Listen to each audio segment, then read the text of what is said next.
वजीर दाखिला शेख रशीद कहते हैं कल या परसों तक असद तूर केस का नतीजा आ जाएगा। उम्मीद है हकीकत के करीब पहुंच जाएंगे।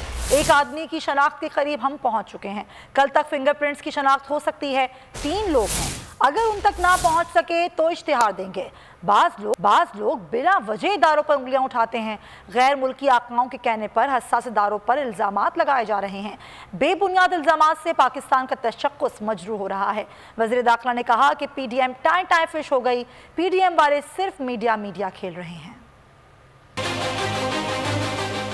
मुझे उम्मीद है कि असद तूर के केस में हम हकीकत के करीब पहुंच जाएंगे और नादरा, FIA और पुलिस मिलकर इन्वेस्टिगेशन कर रही है और फिंगरप्रिंट्स की कल तक निशानदेही हो सकती है। और अगर ये 3 लोग जो हैं जिन तक हम ना पहुंच सके 3-4 दिन तक, तो हम इनका इश्तिहार देने जा रहे हैं। इनको पकड़ना इसलिए भी ज़रूरी है कि बाज़ लोग हमारी हसास एजेंसीज पर बिला वजह उनको निशाना बना रहे हैं अपनी गैर मुल्की आकाओं को खुश करने के लिए। और अगर ये हम मुल्ज़मों तक पहुँचने में कामयाब हो गए तो मेरा ख्याल है उन सब लोगों के मुँह चुप हो जाएंगे। PDM टाई फिश हो चुका है। PDM मेरा मतलब है, मैंने पहले कहा था नून से शीन निकलेगी, उस वक्त आप लोग मेरा मजाक उड़ाते थे, इसी तरह निकलती है। PDM 2 पार्टियों का, सिर्फ 2 पार्टियां हैं, ऐसे ही शोर मचा रहे हैं। 2 बाहर हो गई हैं, 2 अंदर हैं। PDM फारिग है बिल्कुल और मीडिया सारे खेल रहे हैं जी।